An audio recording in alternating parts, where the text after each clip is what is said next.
What's up, guys? Welcome back. Thanks for tuning in. So today we're going to finish up the carburetors on that 63 Corvair. Then we're going to take it for a test drive and get it out of here. It's been here for way too long. So after that, somebody's also dropping off a 98 Sportster. So we're going to take that apart. He's got some rocker box leaks going on his bike, as well as I think he needs oil change and a new drive belt. So we're going to take that apart, get that squared away.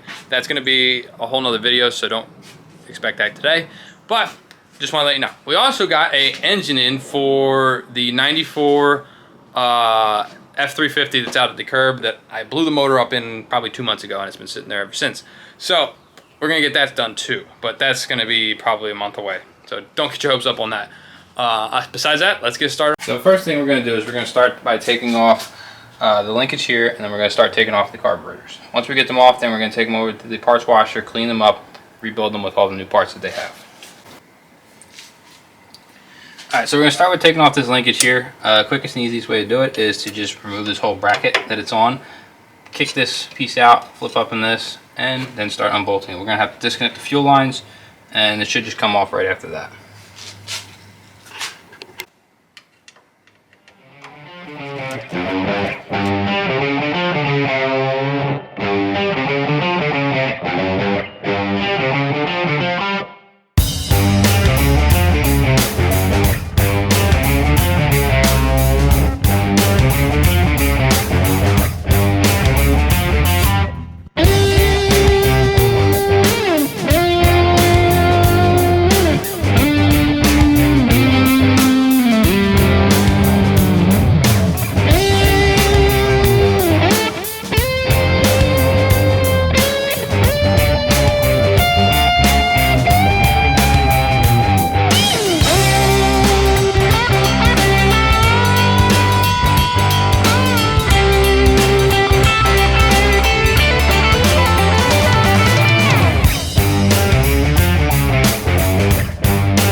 Alright, so we went ahead and took apart the carburetor. We let it sit in the parts washer for a couple hours, let that clean out. Now we're going to go ahead and put it back together, but I wanted to show you guys how far we made it so far. So inside the carburetor, we went ahead and we replaced this valve right here. Let's see if it'll focus. There it is. That just screws all the way until it bottoms out to about 4 turns in. There's also a little washer O-ring thing on the inside of that. That's right underneath these floats. We'll go ahead and put that float back on. There's also a pin that goes through here to hold the float on. Surprisingly enough, that came out much easier than I anticipated. Unlike the last carburetor I rebuilt was on a Harley that actually broke those ears off. So be careful when you take these apart. These are just cast aluminum. They will break if you hit them with a hammer or anything like that. So go ahead and use a small drift punch or even something small like a pick. You can go ahead and push it out. You shouldn't need the hammer. Don't mind the hammer that's in the video. So go ahead and push those out, and then when you put them back in, just be careful not to break the ears off. Alright, so we went a little further and replaced this little screen. Bronze screen in here also has this gasket on it. So we put a new one of those in there. It's right behind this. Take this out. You can use anything. I used a adjustable wrench to take that out, and behind that is this. It's also spring loaded, very small pressure, so don't worry about it shooting out at you, but also don't lose the spring. Once you get that out, go ahead and switch this, put a new gasket on here. There's also a it's a little washer, not an O-ring, it's a washer on the back side of this. So go ahead and replace both of those, slide it back in there, and then tighten it all the way down. On this accelerator pump right here, it originally is this black piece, came apart in a bunch of pieces right here. Show you. Focus. Kind of. But it came apart in a bunch of pieces. They are pain in the butt to get on there. One trick that I found online, what some people are doing is taking the tip of a pen cap, cutting it down to where it fits this. If you look close, you can see There you go. So if you look close, you can see there's a lip there where that is. If you slip the pen cap over that, like this, nice and tight, and then put a little bit of dielectric grease on there, and you can just slide that on over top. It's the exact shoulder height of that. Otherwise, if you try and pull it on there, you're probably going to tear it apart, just because it's not meant to stretch like that, especially if you put your fingernails into it or something like that, try and stretch it. But if you slide it over there, it gradually opens it up, and then it slides over the shoulder. Alright, so don't be me and forget to put this gasket on before you put the floats back on, because you cannot get them on with the float on. So once you put that back on, you can go ahead and put this in. So since I didn't show you before, I'll show you now. It slides straight through, just like that. Nice finger pressure, and it goes straight through. You can go ahead and push it so it's nice and flush. Back the other way, and you're good to go. Alright. Alright, so the battery died on the camera, and I already got the other one put back together, and it's kind of just sitting in the car. So I'm going to go ahead and just fast forward through this. We're going to take it apart, clean it up, put it back together, and then get it back on the car. Alright, let's go.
Alright, so that carburetor was in way better shape than the other one was.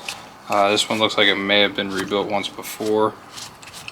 Some of the parts were brand new, but some of the parts were definitely clogged with some of that fuel that was so bad that was sitting in that tank. So clean that out, throw it in the parts washer, and reassembled it. So let's go ahead and put it back on the car. Alright, so carburetors are back in, air filters are on, fuel filters changed out, and brand new oil filter with oil. So now we're going to go ahead and get this thing started. Ready to go.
So we got the car running great. We just filled it up with gas. We're out test driving it. So cars are really neat. You know, surprisingly not, actually pretty fun to drive. This is it's actually the first one I've ever driven, to be honest with you. But it is a nice car. It rides nice. Ain't going anywhere in a hurry, but that's kind of what makes it fun. It's just a nice cruiser.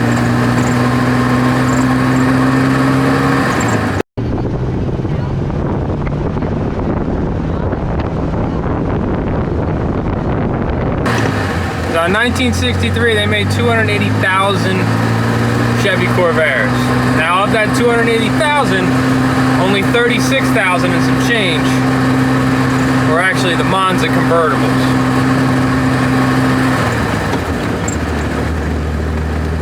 Now I think these cars are cool because they're different. You just don't see a whole lot of them out on the road today. That's in part because most people don't know you can actually drive them. They think they're dangerous. Now, are they dangerous? Don't know. I don't think they are, and neither does the government.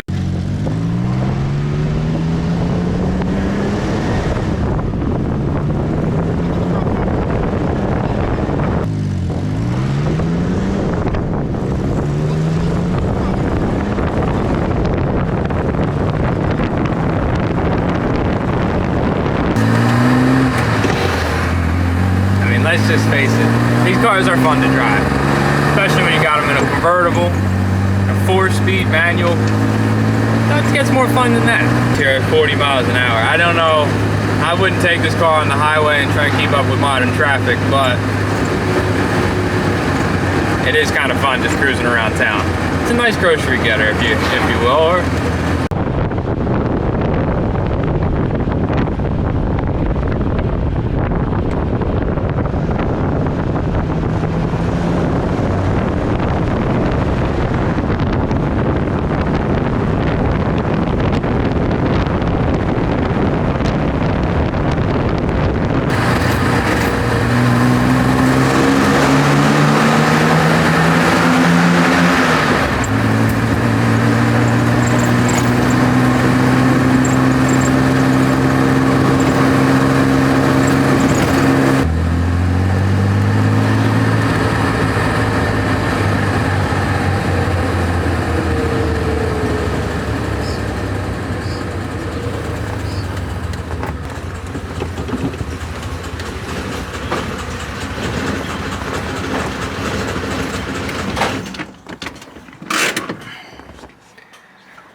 Well, there you have it, folks.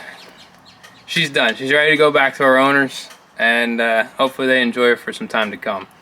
That being said, until next time, I'll see you guys later. Thanks for watching. Don't forget to hit that like and subscribe button, and I'll see you guys next time. Bye-bye.